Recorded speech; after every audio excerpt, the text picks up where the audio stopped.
পবিত্র মাহে রমজান চলে আসছে আলহামদুলিল্লাহ, আর মাত্র কিছুদিন। কিন্তু এই রমজানের সম্পূর্ণ কাজ একসাথে করে রাখা আমার পক্ষে পসিবল না। সো হ্যালো এভরিওয়ান, আসসালামু আলাইকুম। কেমন আছেন সবাই? আশা রাখছি আল্লাহর অশেষ রহমতে সবাই ভালো আছেন এবং সুস্থ আছেন। আলহামদুলিল্লাহ, আমিও ভালো আছি।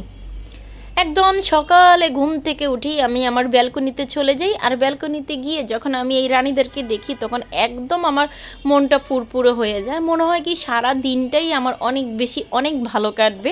তাই তাদেরকে আমার সর্বপ্রথম দেখতে হয়, তাদের কেয়ার দিয়েই আমার সকালটা মানে কাজের প্রথম শুরু হয় আর কি। তাদেরকে কেয়ার করে তাদের যত্ন নিয়েই কিন্তু আমি আমার সকালটা শুরু করি। তারপর আসি ফ্যামিলির যত্নতে। যেহেতু সকালে ঘুম থেকে উঠেই সবাই নাস্তা পানি করে না, একটু লেট করে করে, তো যারা সর্বপ্রথম নাস্তা পানি করে তাদেরকেই নাস্তা পানি করিয়ে নেই হচ্ছে সে মানে ওইগুলো হচ্ছে আমার গাছ। যাই হোক, আমি অত গুছিয়ে কথা বলতে পারি না, তার জন্য সরি। কারণ আমার কথাতে অনেক ধরনের ভুল ত্রুটি থাকে, ওই কারণেই কিন্তু আমি লং ভিডিও দেই না। অনেক আপুরা আমাকে কমেন্ট করে যে আপু শুধু শর্ট ভিডিও দিলে তো হবে না, পাশাপাশি লং ভিডিও দিতে হবে। কিন্তু আমি লং ভিডিও দিব কীভাবে রে ভাই? আমার সাথে যে ক্যাসেট আছে সেই ক্যাসেট তো সারা দিন শুধু কাউমাও করতে থাকে। তার উপরে এমন এক জায়গা থাকে সেখানে তো সারা দিন গাড়ি বাস চলতে থাকে। তো এত কিছু মেনটেন করে সব কিছু গুছিয়ে আসলে আমার পক্ষে সম্ভব হয় না। তো আসি রমজানের কথা। যেহেতু রমজান চলে আসছে, আলহামদুলিল্লাহ আল্লাহর কাছে হাজার হাজার শুকরিয়া আদায় করি যে এই বছরও আল্লাহ তাআলা রাব্বুল আলামিন রমজান দেখার বা রমজান মাস পাওয়ার সুযোগ দিয়েছে। তো অন্যান্য বছর সব কাজ কিন্তু রোজার আগেই করে রাখি, কিন্তু এবার পারি না। আর এখানে আমি দুপুরে যখন কিচেনে কাজ করতেছি তখনই একজন মানে পুরান জিনিসপত্র দিয়ে হাঁড়ি পাতিল তেমন একটা লোক আমার ফ্ল্যাটের সামনে আসছে। তখন আমি গেটটা খুললাম, মানে অনেক শব্দ হচ্ছে তো গেটটা খুললাম। গেট খুলে দেখি উনি। তো বলতেছে আপা পুরান কোনো ফ্যান শার্ট এরকম কোনো কিছু আছে? আমি বলি না ভাই, এমন কোনো কিছু নাই, কারণ আমি এগুলো রাখি না, আমি এগুলো ফেলে দিই। কারণ এগুলো রাখতেও একটা মানে যথেষ্ট পরিমাণে জায়গা থাকে, যেহেতু ফ্ল্যাটে থাকি, ছোটো ফ্ল্যাট, অত জায়গা নাই। তো আমি ময়লাওয়ালাদেরকে দিয়ে দিই, ওরা নিয়ে যায়। তো এখন বলতেছে আপা ভাঙা মোবাইল টোবাইল থাকলে দেন। তো আমার কাছে 3টা ভাঙা মোবাইল ছিল, মানে 2টা ফোন আর একটা ট্যাব। তো ট্যাবটা নেয় না, ট্যাবটা মানে একদম চলার মতো না, এটা নিয়ে ওনাদের লাভ হবে না। আর 2টা ফোন, ওটা নিয়ে ওনারা কিছু করতে পারবে। তো এই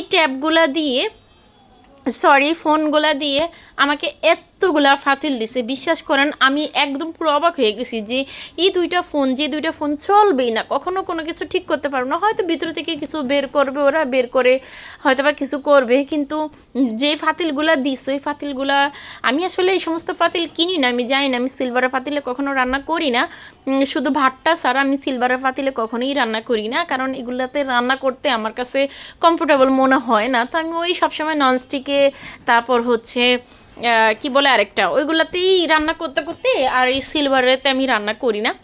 তো যাই হোক, আমি তো মহা খুশি, এতগুলা ফাতিল আমাকে দিস। আমি আমার শাশুড়িকে মানে ভিডিও করে দেখাইছি, ননদকে দেখাইছি, ওনারাও অনেক খুশি।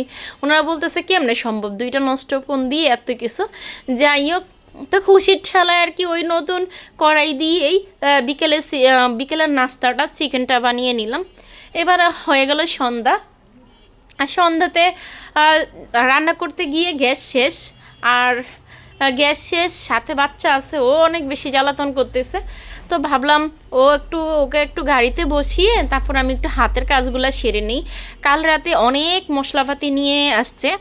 আগে ওই যে বললাম, আগে রোজার আগেই আমি সমস্ত মশলাপাতি যা আছে সব কিছুই কিন্তু গুছিয়ে নিতাম একদম। যেই জিনিসের যেই মশলা, ওইগুলো আমি সব বানিয়ে নিতাম। কিন্তু এই বছর আমার পক্ষে সেটা সম্ভব না। আমার সাথে যেই বাবু আছে, ক্যাসেট আছে, সেই ক্যাসেট এত বেশি জ্বালাতন করে, মানে আমি যে কাজ করি বহুত কষ্ট হয়। এই কাজগুলো করতে গিয়েও আমি কয়েকবার করে এগুলো রেখে ওকে মানে সামলাইছি, থামাইছি। অনেক বেশি কান্না করে, ও আমাকে ছাড়া কিচ্ছু বুঝে না। সব কাজ কিন্তু বাচ্চাদেরকে কোলে নিয়ে করা যায় না, তো অনেক বেশি কষ্ট হয়ে যায় আমার জন্য। আর এখানে আমি কোনো ধরনের কোনো হেল্পিং হ্যান্ডও খুঁজে পাই না। আর ওদের কাজও আমার তেমন একটা সুবিধা মনে হয় না, তাই আমি নিতে চাই না। যত কষ্ট হোক নিজের ঘরের কাজ নিজেই করে নিই। এখানে আমি একটা সিক্রেট লিকুইড বানিয়ে রাখি সবসময়, ডিশ ওয়াশ আর কি। ওটা দিয়ে মানে একদম যত তেল চর্বি যত কিছু আছে সব কিছু কিন্তু মানে এক ঘষাতেই চকচকে হয়ে যায়। তো এই তো মশলাগুলো নিয়ে আসছে, সেই মশলাগুলো আমি বের করলাম। আর আগে যে এই মশলার ঝাড়গুলো ছিল ওইগুলো যেহেতু চুলার পাশে থাকে একটু তেল গাছটা তো হবেই, তো ওইগুলো আমি একটু ক্লিন করে নিলাম। আমি আসলে 2 দিন পর পরই রান্না শেষে ওই সবগুলো আমি পরিষ্কার করে নিই, কারণ এই রান্নার এই মশলার র্যাকটা না আমার অনেক বেশি ফেভারিট, মানে কি বলবো। তো ওটা যতক্ষণ গুছানো থাকে ততক্ষণ আমার মনটা অনেক বেশি শান্তি থাকে। ওটা যদি একটু এলোমেলো হয় তাহলে মনে করেন কোনো কিছুই ভালো লাগে না। এই যে গুছিয়ে নিলাম, জায়গা স্বল্পতার কারণে আর কোনো কিছু এখানে রাখতে পারি না, আনতে পারি না, নয়তো রান্নাঘর সাজানো আমার অনেক বেশি ভালো লাগে আর কি। তো এই তো এখানে আগে একটা ফুল ছিল, সেই ফুলটাকে সরিয়ে নিলাম। ফুলটা থাকলে একটু হিবিজিবি লাগে।